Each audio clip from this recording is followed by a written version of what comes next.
If you regularly complain about other people by name on social media, then you get frustrated by the pushback you get. You shut off the comments and you have to take the thing down. The problem is you.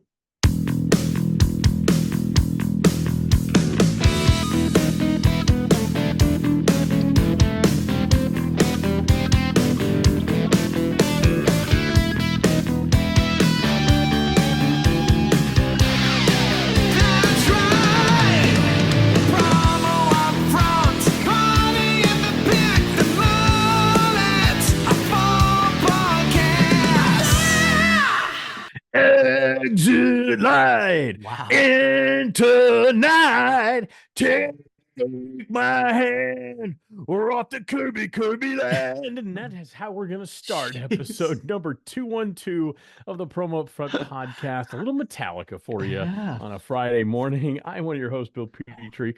Let's call him the Prince of the Promo Prom. With me, as always, the one and only Kirby Hasseman. Kirby! I don't think I want to sing Metallica again. Yeah, you woke me right up, man. That was a heck of a rendition. But I'm doing well, man. I'm things are good. July historically is pretty slow for our business, and I've fought that. Like, I decided that I wasn't going to allow that to be the case, and man, it's picked up, and it's amazing what happens when you actually make sales calls. So yeah, I'm doing pretty good. How are you, buddy? Good. And, we're recording a little later than we normally do. We usually do Thursday morning. It's Thursday afternoon. So this is piping hot and fresh if you're listening to it on Friday morning. Just got back from the ASI show in Chicago. Did a little speaking there and did a little networking. It was always great to see everybody. But you know what's so funny about that, Kirby? As I was traveling home today, it got me to thinking, as things often do. I'm not sure if you're aware who our sponsor is today. It's the one and only Bell Promo. Now, before we begin, I think we should take a minute to applaud and celebrate ASI's 2024 Woman of Distinction, the one and only Susan Lewandowski. I was honored to be there last night. I'm sure we'll talk a little bit about that, but I want to mention that since serendipitously, Bell Promo is a sponsor this week. Susan and the entire team there, her Kirby, have worked tirelessly in communicating the value Bell Promo has to the promotional products industry. And to be clear, the industry has listened. So why are people listening? I'm so glad you silently asked, Kirby, because you can Bell Promo just about anything. Lowest minimums in the industry? Yeah, you can Bell Promo that. How about lowest minimums in the industry, not lowest inventory. Did I say that? I don't even know. Lowest minimums in the inventory? You can Bell Promo that. How about deepest inventory in the industry? Oh, yeah, you can Bell Promo that. 5-star and A+ service? You bet your sweet Bippy you could Bell Promo that. Simplified pricing? Well, you're darn tootin' you can Bell Promo that. Now, Kirby, that's just a few of the reasons people all across the industry, in Chicago, in the entire United States, that's why they're looking and listening to Bell Promo. Now, frankly, Kirby, can you blame them? I cannot blame them. And again, we've talked about this, but I'll say it again. We went from Bell Promo not really being on our radar, and then under Susan's leadership, it's really brought them to the top. And so they're one of our tier 1 suppliers here. I think they do a great job. Kirby, I don't know how you do this every week. I really don't. But you did it again. Yeah, I couldn't have said it better myself. Yeah. So, Mr. and Mrs. Distributor, next time a client asks you if you can create promo that's available, cost-effective, and just simply magical for them, Kirby and I feel like you should feel very confident saying, yeah, you can Bell Promo that. All right, Kirby. Thank you for having the courage to podcast with me today. I'm clearly punchy. Clearly, I'm on very little sleep. So I would be happy if you would start us off with the upfront section of the podcast, which you so graciously have today. So go ahead and fire it off. What do you got for us, Kirby? Well, I think you mentioned, the ASI show just happened, and I think there's several kind of mini topics around that. But I sort of wanted to start with exactly what you talked about, and that's the ASI awards, the counselor awards. I thought, and I think it's funny, as I've evolved in the industry, and I think evolved in the industry is just a nice way for saying I'm getting older. But I'm knowing more and more of the recipients. I don't know all the recipients this year, but obviously CJ Schmidt from HIT, you mentioned Susan Lewandowski, Joseph Summer, who was the Entrepreneur of the Year. I thought that was an amazing choice, perfect choice. And there were just a lot of folks on that list that I recognized. And I thought when I saw the list, I was like, yeah, those actually make a ton of sense. And not that they need my approval, but I did think that these were worthy choices. And the folks that won, I thought congratulations are in order for sure. Yeah. And you and I talk about lists a lot, but I feel like this is different. This is much more Very. personal to me. And so I loved seeing this, and I just sort of wanted to get your take on it too. Kirby, it was an honor being there Yeah. at the Counselor Awards, lovingly called the Promo Prom.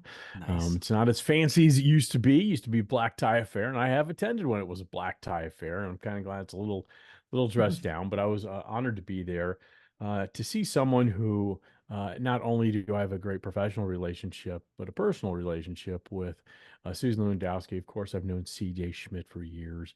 Um, I don't know Joseph Summer very well, but the Dias family, Shay Charles, I've worked with them and some other folks get those awards. Those moments of recognition are absolutely meaningful. And it's interesting to me, Kirby. I think I looked at it from a very different perspective this year I had a because feeling. it was kind of surreal for me after getting my award from PPAI at Expo this past year, where I was honored, and you were my nominator, honored to get the volunteer, well, Distinguished what do I got Service here? Award. I got the Distinguished Service Award. I'm a little, like I said, I'm a little punchy, but I did look at it through a completely different lens, and I think more than ever, I really just stopped and listened to the words of gratitude. I always listen. I don't want to make it sound like I didn't, but I think I listened just with a different set of ears. Yeah. And what CJ had to say about his father and the journey he had, what Susan said about how she really wants to empower people and how she really takes it to heart to mentor people. Mm, It was really, really cool. I yeah. thought that, ASI does a great job. The show was great. Education was great. They could put the carpet back down. I think that's kind of silly, but that's beside the point. There's no carpet in the aisles Oh, like now. okay. You're Yeah. walking on concrete. Yeah. I don't like that as a participant. I don't care for that, but Yeah. I don't want to focus on that. It's something different. They do a great job with the show. They do a great job with education. They do a great job with the awards. It was a really nice few days, and kudos to ASI, the entire team there, led by Tim Andrews. It was fantastic. Just really, really a very well done event. And I love moments of gratitude. Yeah. It's funny. Right before we started recording, Bill, I want to share. I don't generally go to ASI Chicago. I've got there's annual golf trips I go on. It never works from a schedule perspective for me. And usually, because I'm doing something fun, it's not like I'm like, oh man, I wish I were there. This is probably the first year I've had FOMO. I mean, like Yeah. ever. Like, 'cause I was like, Yeah. oh, I saw a lot of people that were there that I love seeing, and I I don't know. It just felt like they did a great job marketing it, and of course, the recipients I knew, and so it would have been nice to be there. So, Sure. congrats to everybody, and nice job, ASI. They do a great job. It's at McCormick Place is a great venue. Chicago's a great city. I mean, you Yeah, it can't is. go wrong with the food there. There's a lot of things to do. It's a good show. And again, kudos to ASI and the team, and congratulations to all the Yeah, all the award recipients. Congratulations to the top 40 distributors and top 40 suppliers. It was a fun evening. So yeah. thank you for bringing that up. I think it was a good promo up front. Hey, Thanks. Kirby, if there's one thing more people want more of, it's speed and efficiency, which is why distributors Sure. from all over the United States are flocking to our pals at Bam Bams. They pride themselves on having some of the fastest turnaround times in the industry, which is a reflection of their operational excellence, Kirby. So when you need fantastic merchandise and need it fast, why don't you check out our friends over at Bam Bams, bambams.com. All right, Kirby. So my topic today comes from the Promotional Products Association International. You might know them as PPAI. Okay. So published an article a couple weeks ago, and this is timely because I believe the Olympic opening ceremonies are tomorrow night. Now I'm on record. I don't care about the Olympics. Yep. They're meaningless to me. The second you brought professional athletes in, I just don't care. Okay. But It's a big event. It's a big global event. It's a Yep. big global merchandise event. And that's what Yep. I want to talk about today. So, in April, about 60,000 plus counterfeit items of clothing and other goods were confiscated and destroyed from a Paris flea market, which is the host city of the Summer Olympics. Mhm. Now, this happens at every big sporting event, but especially at the Olympics. Now, promo companies know that incorporating, NFL logos and team names, things like that, strictly forbidden unless you have a license. The Olympics feels like it's a little more ambiguous, but the International Olympic Committee and the United States Olympic Committee, they have a wider range of protections, which I didn't realize till I read this article. So obviously we know the five interlocking rings that you can't do that. But do you know that certain words and phrases are prohibited? You can't have the word Olympics or Olympiad or Citius Altius Fortius, which is the Latin for faster, higher, stronger, which is the theme of the Olympics. Hmm. I wanted to get your opinion on that. Is that too restrictive when you do words like that, or do you think that's something that has merit to protecting those words? Yeah. So this is the first I'm hearing about this. So you're gonna get my white hot opinion, I guess, on this. Yeah, the circles I get, right? Like that actually makes sense Yeah, to me. Uh yeah, eh, to me, this is one of those things where it's a little bit like Super Bowl. Like I yeah. want everybody to call it the Super Bowl unless like we can't monetize it, and then you can't say the word Super Bowl. Now you have to say big game. And in all of Right, those instances, I tell you to kiss my ass. I'm going to call it right. what it's called. I feel a little bit like that with the word Olympics. like, Yeah, like I, I don't know. And draw it back to me. Like, I don't like that like I'm an Ohio State fan, but the word really? Okay. That's it. I know it gives you tired head, but so the idea that Olympiad stuff like that we can't use those things, I find yeah. that to be silliness. So I mean, again, if it's a logo, I understand to a Yeah. degree, and obviously if they've gone through the channels that have trademarked that or whatever it is, okay. But I think that not being able to utilize those words is a little bit silly. Completely agree. If it's a logo, if it's the mascot, the five interlocking rings, the Yep. official logo of the event, it says Paris and all that. Yeah. Absolutely. I think trademarking the word like the Olympics, it's too broad of a term. It's like you said, and you're not going to draw me off sides. That's the last I'm going to talk about it. But I understand when it's like a made up word, like when Pat Riley, who was former coach of the Lakers, coined the term three-peat for three consecutive championships. Okay, it's a word that didn't exist. He invented it. I think you can trademark that. You can make it at least an argument. You can trademark that. Okay. I don't think you can make a argument that you can trademark the term Olympics or Olympiad. I think that is just ridiculous. And I call on the entire committees, whether they're the United States Olympic Committee or the International Olympic Committee. This podcast has power, people. We demand immediate change. I'm Bill Petrie, and I approve this message. All right. Well, that's something. All right, There you man. go. So since I didn't draw you off sides with so Uh-oh. let's find a topic that will. So I saw a great moment, and I mean this, on the promotional products professionals page today. So Okay. it was someone, I think they said they were new to the industry. It's one of those posts I just saw Mhm. in passing. But they were saying, Mhm. "Hey, I'm new to the industry. I've got this opportunity for this ginormous order." And he or she said it was like, I forget how many bags, but it was a really, really, really big order. Okay. And that they were quoting on it, and they said they wanted wisdom from the group and said, what kind of margin do you guys usually use on a quote of this magnitude? Dude, I've been in Right. this industry for a long time. It was a size of quote that I'd want to ask that same question. Okay. And Sure. and Sure. so in that moment, I was like, Yeah. that's cool. That is what Mhm. that Facebook group is perfect for. That you can get the Yep. wisdom of the group, you can take almost a poll of people, and I'm sure they got answers from 50% all the way to 10% and whatever, but they got Right. a little bit of a feeler and a little better. Yeah. No, That's I what think, yeah. go ahead. No, no, I think that's great. That's exactly what the page was built for. Not Yeah. used that often in that manner, but it's what it was built for. And then like a couple days ago, a week ago, whatever, I saw a post where a person, and I really went back and forth on calling this person out by name. I'm deciding not to. Um, because I'd like to take the higher road. But they are not slow to call other people out by name. And they were calling out a supplier that wasn't doing what they wanted to do. And so folks started making comments about this supplier and say, hey, they do a good job here, reach out to this person, reach out to this person.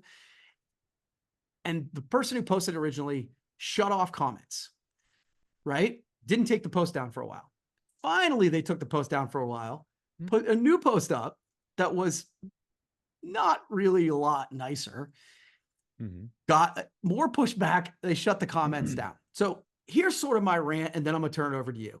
If you regularly complain about other people by name on social media, then you get frustrated by the pushback you get. You shut off the comments and you have to take the thing down. The problem is you. The problem is you. It's not the suppliers. It's not the commenters. It's not the media. It's you.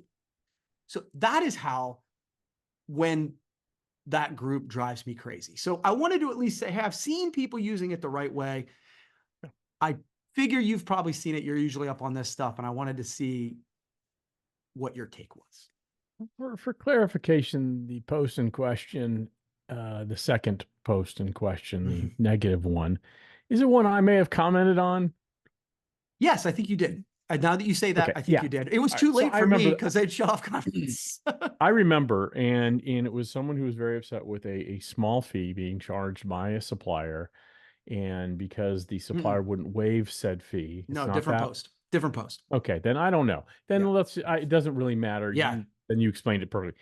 I get very tired of the whole, I'm going to use this platform that I have, the access that I have to call people out. Now, when I see that, sometimes I get involved, sometimes I don't. It really just depends on my mood and where my head is at that day. Yeah, and how much time you have in your But, life. Yeah, but more normally when I challenge people, say, I'm not sure this is the entire story.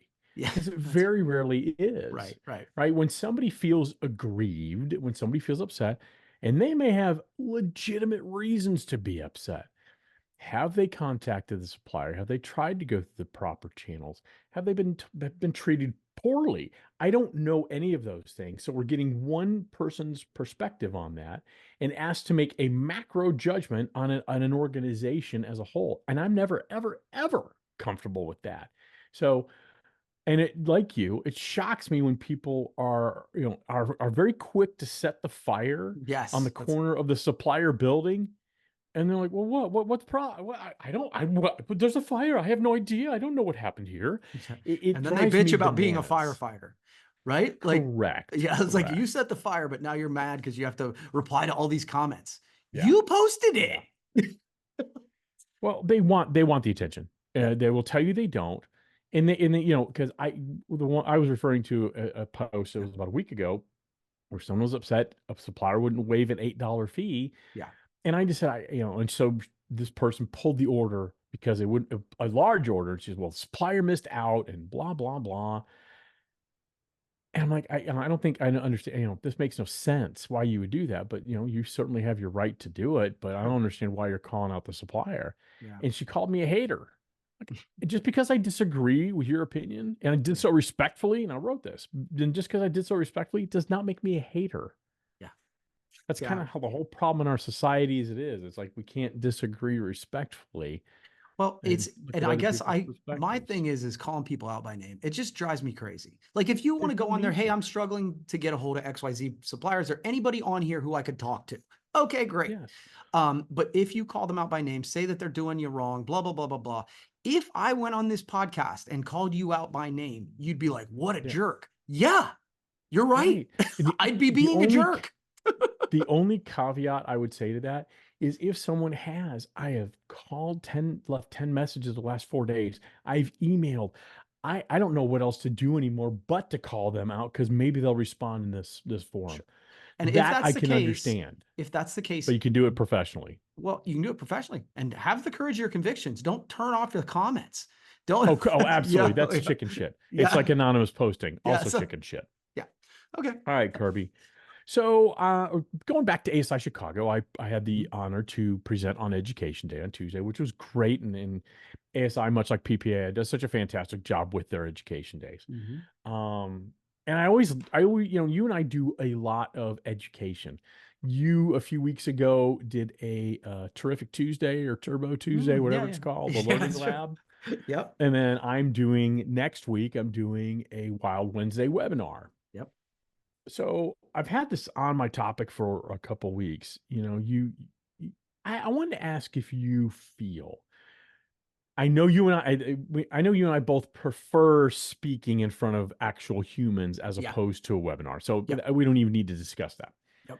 I want to talk about, do you think there's still efficacy Hmm. in a webinar like that that lasts somewhere between 30 minutes and 45 minutes? Is there still efficacy to that?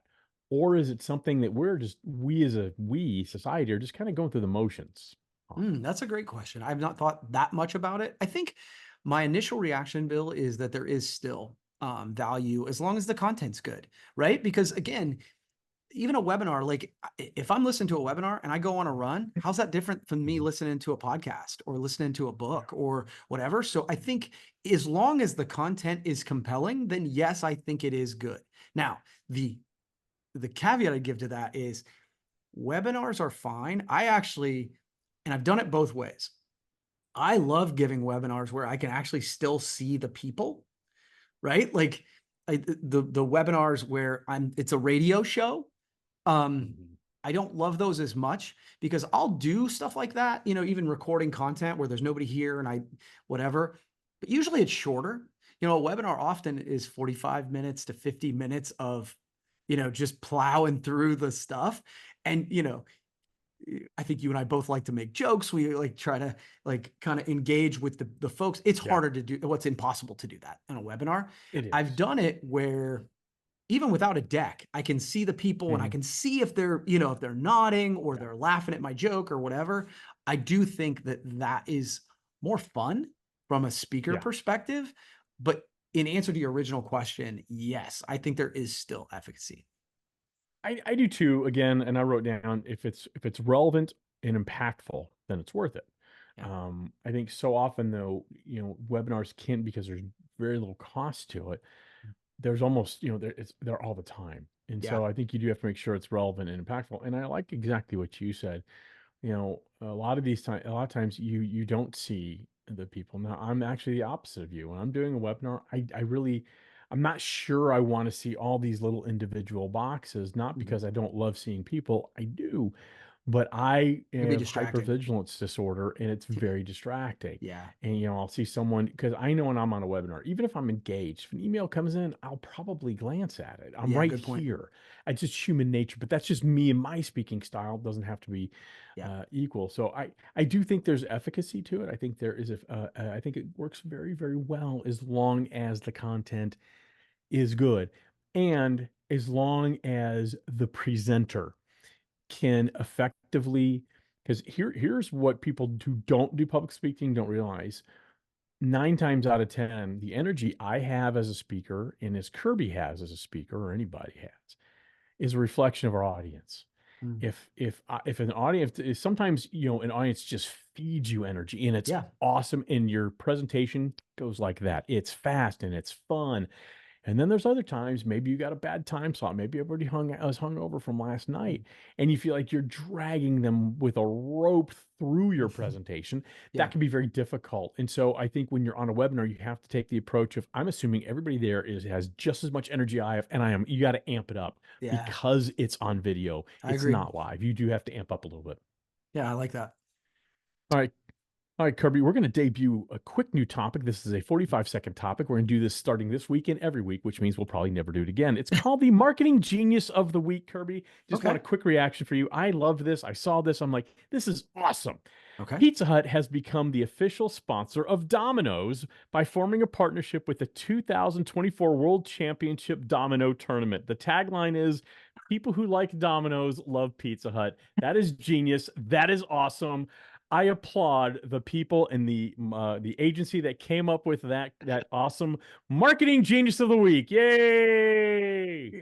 Well, yeah, that's really, really good. And if I can bounce off that, Yeah. Wendy's does a great job with this stuff. It's actually in Guernsey County, so it was really close. I saw it on the internet.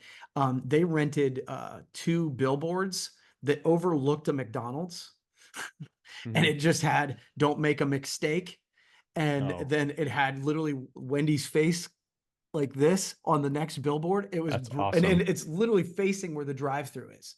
And Yeah. I'm like, and that's I don't know, I think that's Well, I pretty love funny. stuff like that. No, that's great. So if you see marketing genius, let us know. Shoot us a quick email. We'd love to share the marketing genius of the week. Again, we'll probably never do that segment again. I'll tell you who's never not going to do something again with my double, triple negative. Bell Promo is not going to disappoint you because Bell Promo, led by the lovely and talented Susan Lewandowski, is absolutely out to impress you with everything they do because you know what? You can Bell Promo just about anything.